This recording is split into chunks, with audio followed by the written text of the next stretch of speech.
Hi guys, what's up? Welcome back to the Smalletics channel.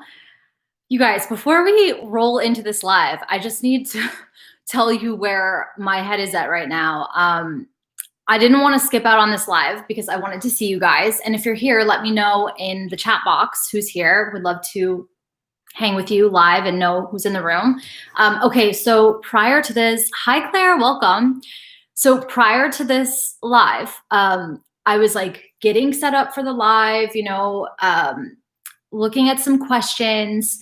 Hey Lucy, hey Daria, and I found out that my account was hacked, and I'm still processing it. It's just happened like the last hour. So yeah, I found out my Facebook account for Smalletics for our business got hacked, and a hacker we've stopped them, but actively stealing money from my PayPal account. And it just threw me off a bit, but I still want to come on live and just let you guys know that's where my head is at right now. Like, it was just a lot to take in. It makes you just think, why are people like this? Like, you try to put good into the world to help people, and sometimes there's just horrible people out there. We were able to stop the transactions and the money that they were taking out through our Facebook ads account. So we run Facebook ads for the Smalletics business, and they were funneling money out through that. It was so creepy too, because I'll stop talking about this in a second, but it was so creepy because I logged into my Facebook security and I could see that there were active users from like Serbia, a place I didn't recognize, and then all over the place. Like, there were multiple hackers just like crawling on my account. You guys, I hope this never happens to any of you. Such a nightmare. But I'm going to use the next 30-ish, 20 minutes to get into a better headspace with you guys so you can help me cheer up and feel better. So yeah, let's jump into it. So today I asked on my Instagram for questions that you guys had and assumptions about me. So it'll be like a little toss up between those two things. And if you have any questions live while I'm here, just ask them in the chat box. And it's way funner to answer questions if you guys are like live. And also, if you're here right now, please give this video a thumbs up, support my channel. It's a free and easy way to support the Smalletics community. And I appreciate it so much. Okay, so I'm gonna pull them up and we'll get into it. I did want to make a matcha for this live, but I didn't have time because I was dealing with those pesky hackers. Terrible. Okay.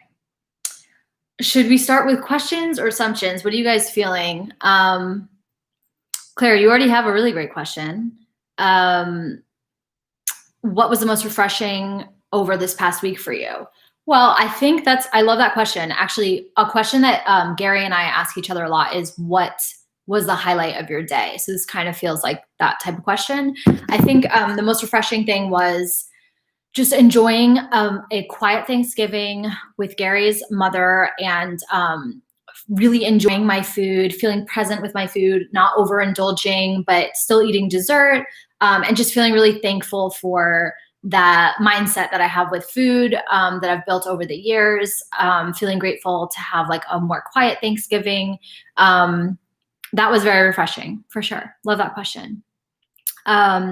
Daria, I will get to your question too. If you guys keep asking a couple in the chat box, then we'll get to them.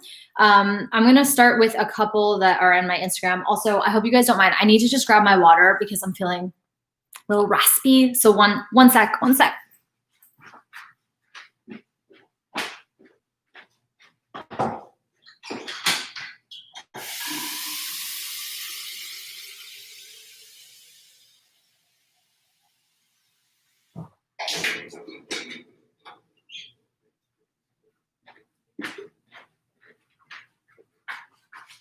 Thank you for waiting.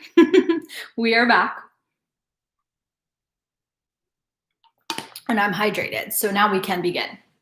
Okay, so some questions to begin with. How do you work out on your period? This is a great question. I actually addressed it a little bit more in depth a few weeks ago on my Instagram, but generally, if you are someone who really struggles with working out on your period, And this is a monthly thing, like month to month, you find yourself not able to get out of bed or just kind of binge eating, having crazy intense cravings, having really bad cramps, and it's sabotaging your results. Like each month it's a thing that kind of knocks you out of your routine. Excuse me. I would highly recommend speaking with your doctor because it should be in a place where it can be manageable, because you don't want to get thrown out of your healthy routine once a month, right? That's for the extreme cases. If you find that you just are a little crampy, you just don't feel your best, that's totally okay. It's about kind of learning how to do things on that day that make you feel good without sabotaging your goals, right? So if you can do some light movement, that's great. Like go on a walk. If you absolutely need to rest, that's of course absolutely fine. And if you can lift light weights, that's also fine. It's real. Every woman's different, and you're really going to have to get in tune with your body. But the most important thing is that you just get really honest with yourself and say, you know, am I eating this chocolate because I'm on my period and I deserve it? Or am I eating it because I actually want it? And it's, you know, I'm not going to just eat mindlessly because I'm on my period. There's actually this really interesting study that one of my friends sent me that showed that there are cultural differences in cravings around menstruation and cycles depending on where you live in the world. And it said in the US that women in the US reported having higher cravings than women in, I think it was Africa or Eastern Europe. It was basically across the world. And that we have specifically chocolate cravings. And the article was a review. It attributed those cravings to consumerism and advertising in Western society. So like all of those ads we get for chocolate, and just in movies and pop culture, we're always told like on our periods we crave sweets and stuff. So also just ask yourself, am I really craving this, or is this just something that I've just done for so long? So that's just a bunch of food for thought. Obviously, you need to listen to your body. You need to talk with your doctor. But the goal is just for you to feel good about what you're able to do on your period. And when you find something that works for you, that's what matters. So you don't have to do what I do. You don't have to do what other women do. You just want to find a place where you are not finding yourself being set back every month. It's not going to be the best week every month, right? But you just don't want to get back and back and back. So that answers that question. Daria, you asked the question, how do I make myself feel more confident about myself? So I don't know you personally, right? There's a lot of things that are probably playing into this, but my top recommendations is journaling, therapy, exercising if you can. And even if it doesn't have to be, you know, you're going to the gym and lifting heavy weights, if you can just go for a walk every day, start to do little things that make you feel good. And I think that's a lot to start with, to be honest, but I cannot recommend those things enough. Just getting more aware about, you know, why don't you feel confident? What's bothering you? What's holding you up? What have you emotionally had to deal with in the last year or years? And start to do things for your physical and your mental health that will make you feel good in your body. There's so many things that play into that. But if you have a more specific question about like confidence in the gym, or like how do you feel confident in the gym, that's kind of a different answer I would give. But generally speaking, start with how you are on the inside, because working, you know, just losing fat or like getting in really good shape, that's not going to fix confidence or happiness.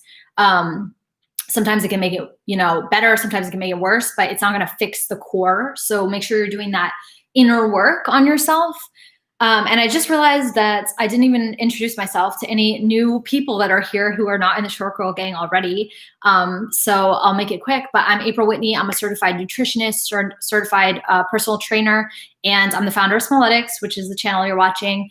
We are the leading online community for petite women in the health and fitness space. And I'm also the founder of the Petite Power Program, which is our 12-week transformation program for petites. It's a group coaching program. And we talk about all things fitness, health, and lifestyle for petite women. Hey, Paula, welcome. You're new here. That's awesome. In general, the Smalletics community is about 5'4" and shorter. But if you resonate with being petite and you don't fit in that shortness category, you're welcome here. Like, you can sit with us, of course. And petite is not just like your body shape. It's not body shape. It's just height. So you can be any body shape, any weight, and still be in the short girl gang under my definition. So welcome. Okay, let's move on to some next questions. Daria, you also asked how you make muscular legs more slim, and am I obsessed with Harry Styles? Those are very unrelated questions. I'm not obsessed with Harry Styles, although I did like his Watermelon song. Is that Harry Styles? I think it is. I don't really even know. I'm not. Let me know if there's a reason why you asked that question. In terms of making your legs more slim, it's going to come down to your nutrition. I do have 2 videos on my channel. If you just search in my channel, thighs or legs, 2 really great how-to videos. Anything I say here is not going to be better than those specific videos I made. So go check those out. Okay, you guys. So I'm just going to look through a few more. Someone asked me to talk about cellulite. I can talk about that. Cellulite, body fat, it's something that we all have. It's natural. It occurs on all women. I have it. Even if you have really low body fat percentage, even if you're an athlete, you're still going to have it. Especially as women, we need body fat in order to have a healthy period, to just have our hormones be in balance. In terms of cellulite that you want to lose, like if you have weight to lose, you want to lose weight, you would lose cellulite the same way that you would go to lose fat. So you cannot spot reduce it on your belly, unfortunately. You can't do like 100 million crunches and target your abs to lose cellulite. You have to be working on losing fat in your overall in your body to lose fat anywhere. So once you start eating better, you start lifting weights, increasing your metabolism instead of decreasing calories, you will start to see a reduction in body fat from all over, which is great. If that's your goal, of course. I think on this, someone asked me what kind of casual clothes I wear. Sweatshirts, and I pretty much am always in casual clothes. So hoodies, like sweats, leggings, you know how it is. Unless I'm like going out to dinner, then I actually try a little bit. Melissa, hey Melissa, what's up, girl? Melissa asked, how do you prepare for a workout? What do I eat before and after? And do I stretch before and after? Yeah, great question. So I typically work out in the mornings. I get up around 6:30-ish, give or take. And I will typically have a small protein shake, just something to get some energy in the tank. Have about 15 grams of protein, 15 grams of carbs, and very low fat, so like 1 to 2 grams of fat. That's because you want to have carbs and protein in the tank. The fats you don't need during a workout. They actually just slow down your digestion. They're good for being full, but you don't need them for the muscle building process, like right when you're working out. So have that little shake. I do a dynamic warm up right in my living room. So I do like world's greatest stretch. I do some banded stuff. I do like lateral banded walks, activate the glutes. And then I jog out over to my neighbor's place because she has a gym that's open right now and nicer than the one in my building. We lift weights together. I jog home. And then when I get home, I stretch. I do static stretching. So you always want to leave static stretching, which is when you hold a stretch for a period of time. So like this is a static stretch, whereas like a dynamic stretch would be like something you're taking your body through a basically a range of motion. Excuse me. So I'll do static stretch. Yes, this is really live, Nuha. I'm here with you. Static stretching. And then I have a post-workout meal, which is usually higher in carbohydrates, higher in protein, and then moderate fat. So this morning, a lot of food is on my Instagram, by the way, if you want to see what I eat. This morning I had egg whites, sourdough bread, cheese. I had a matcha. I had some peanut butter. It was a solid breakfast. That is a great question. It's really important to static stretch after you're done as well. But leave the static stretching for later, because when you statically stretch before a workout, the studies show that it reduces your output, your power during a workout. So it basically just stretches the muscles a little bit too much. You want them to be like springy and have that like snap back. So the dynamic stuff gets your body ready without overstretching it, overworking it. Hi, Jazz. Thank you so much. Jazz asked, I want to know if hip abduction workout really decreases the appearance of hip dips. Okay, good question. So hip dips, that will dent in the side of your hip. This is a natural thing that exists on women. This is not something that happens because you did anything or you did something wrong or you didn't do something. Hip dips are totally natural. It's totally natural to have them. Everyone has them.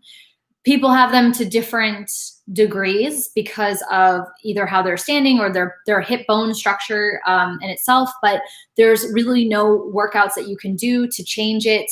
You can, of course, work on your glutes, like doing hip abduction, like you said, to build up your glute med, but it's not going to change. There's not a lot happening right where that hip dip is. There's not a ton of muscle there. So you can work on your glutes. You can work on just strength in general, but it's okay to have hip dips and they're natural. And there's nothing unattractive or weird about them. I find them totally normal, just like the human body.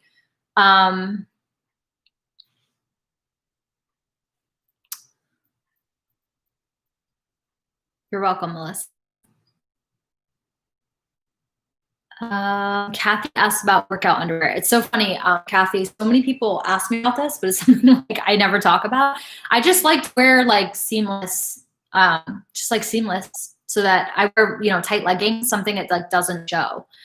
Usually it's like if you go to Victoria's Secret and you look at their seamless stuff, it's any of that stuff is really great under leggings.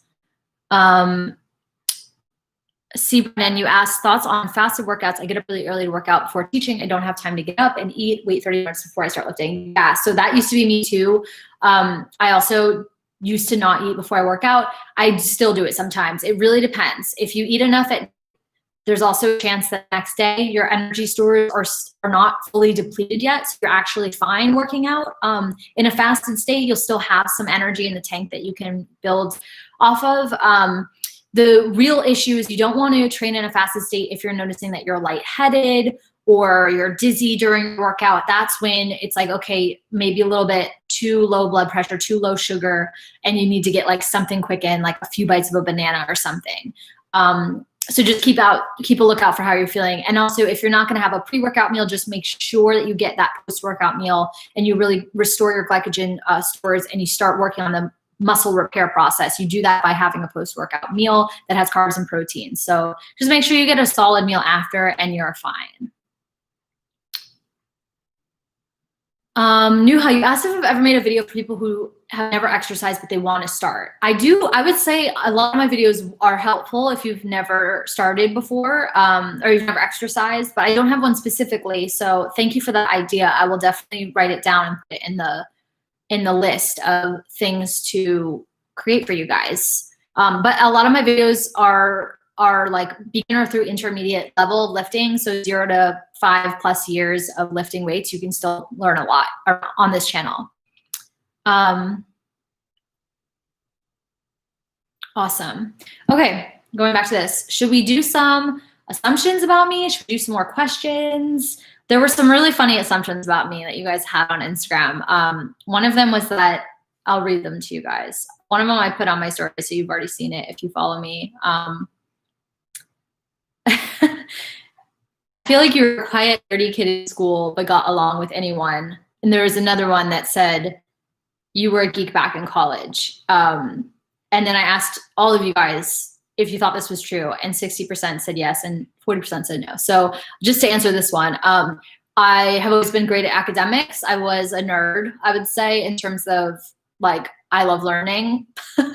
I also studied science and technology studies, and I double minored, so I did a lot at school while also being a Division I athlete and competing internationally. So I would say yes, but I also was very social. I was in a sorority that I didn't participate in that much, really, but I was in social groups. I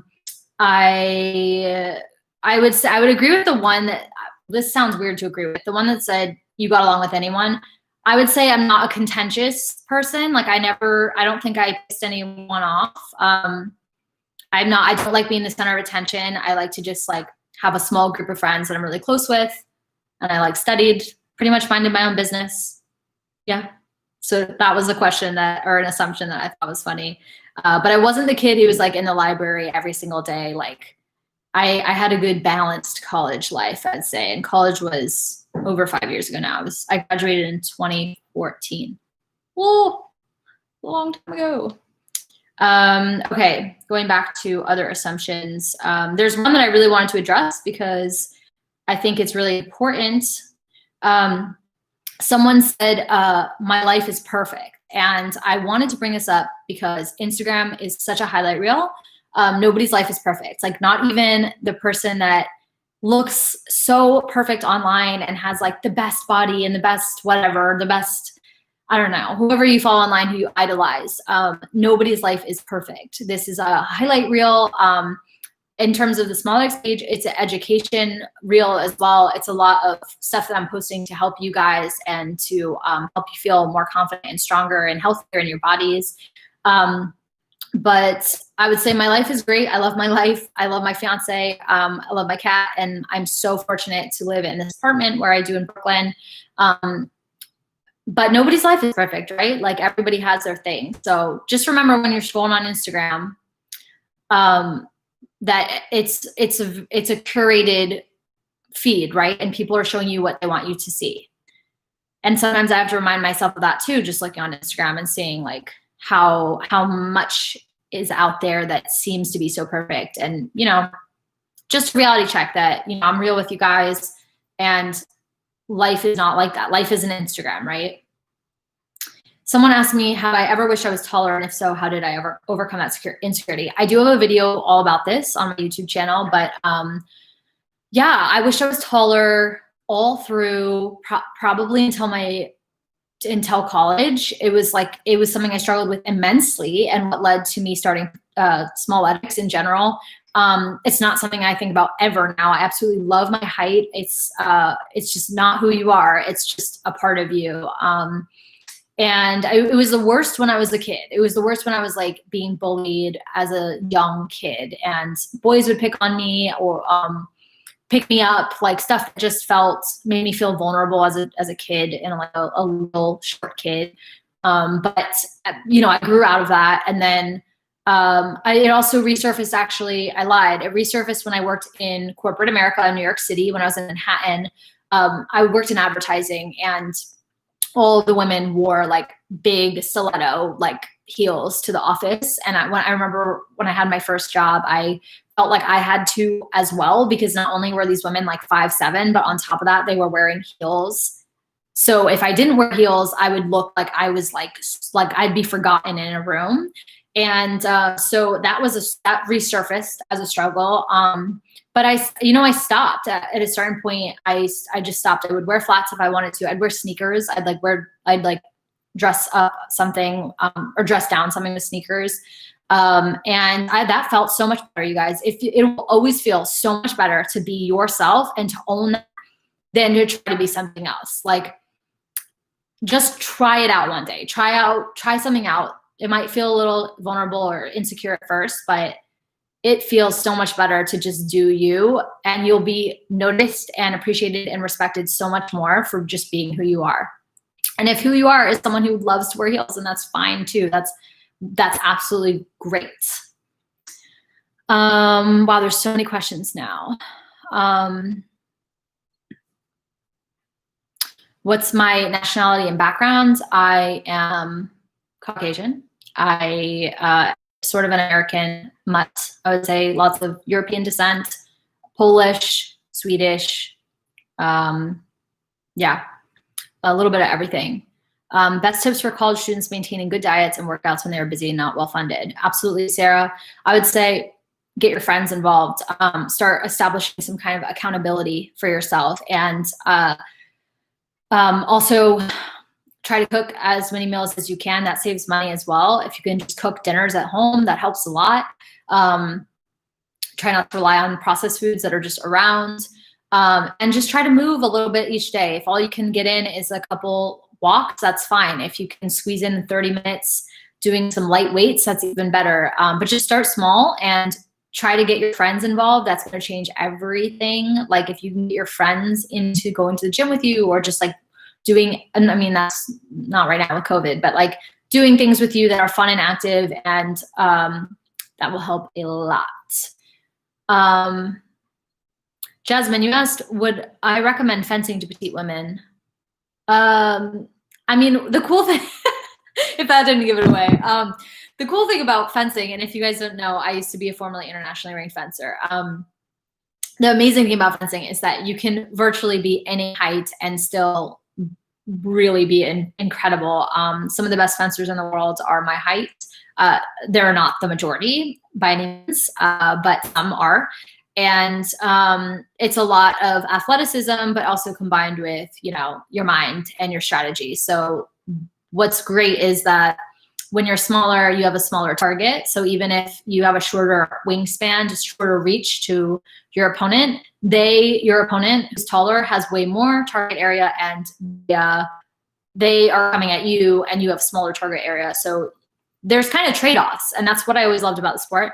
I think petite women should absolutely fence. It's very empowering, especially for young women of any heights. Very empowering to learn how to sword fight. And it gave me a lot of confidence as a young girl, for sure. Melissa, another great question. You asked how I take care of my hair working out often.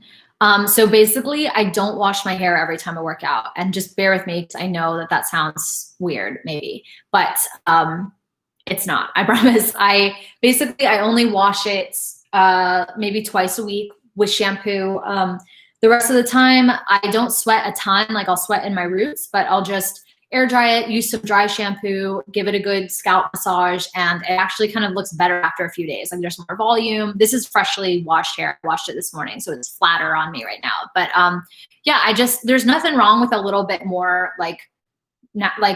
it's okay to have like your natural oils in your hair. Dry shampoo is really effective. It's also better for your hair to not wash it every day. Ask your hairstylist about it. They will tell you that. But yeah, I had to train my hair to be this way though, because when you first start, when you first switch to shampooing less often, your oil glands can become like overactive, and it can take some time to get to a point where you're not overproducing oil, but you can get to a point where it's like still looks clean on day 3. Yeah, Claire said I don't wash my hair every time I work out either. Totally. Okay, let's do a few more. We have like 3 minutes left. Let's see.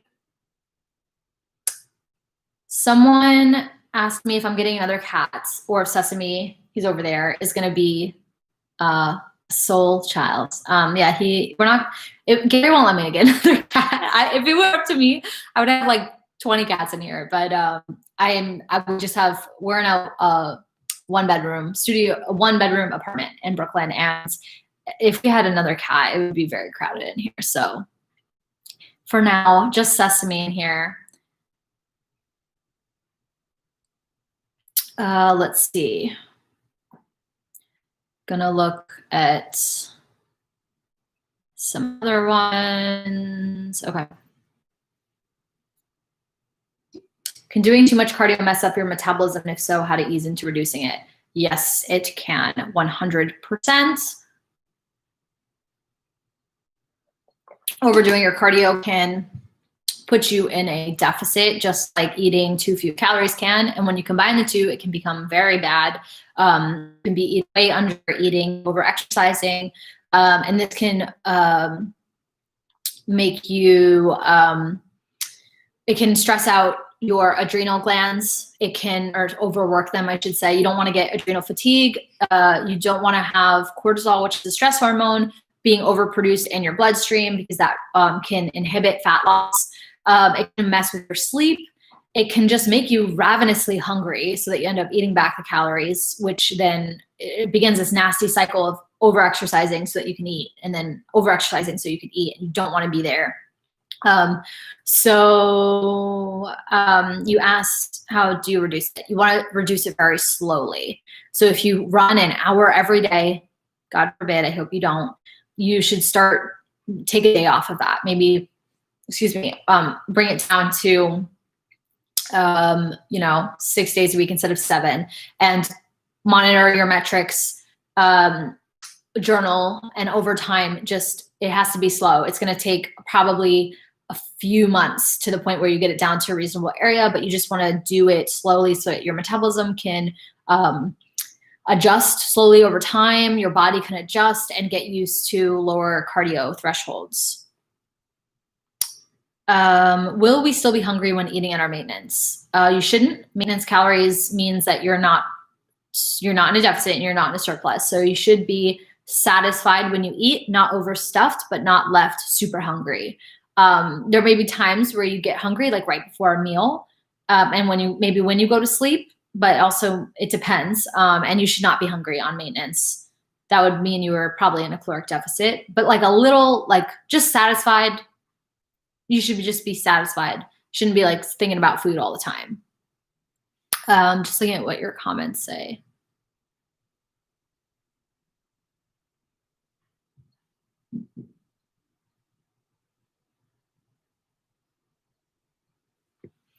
Okay, you guys, it looks like we've gone a little bit over. There were a lot of questions I didn't get to, but I really hope you enjoyed this live. Like I said, at the beginning of this live, I found out that my PayPal account was hacked by a hacker. And so I entered this live with a little bit of frantic energy, but thank you for sticking with me through it. Please give this video a like to support this channel and this community. Amazing. And I hope to do a live with you guys soon. And we will chat soon. Have a wonderful rest of your day. See you later. Bye.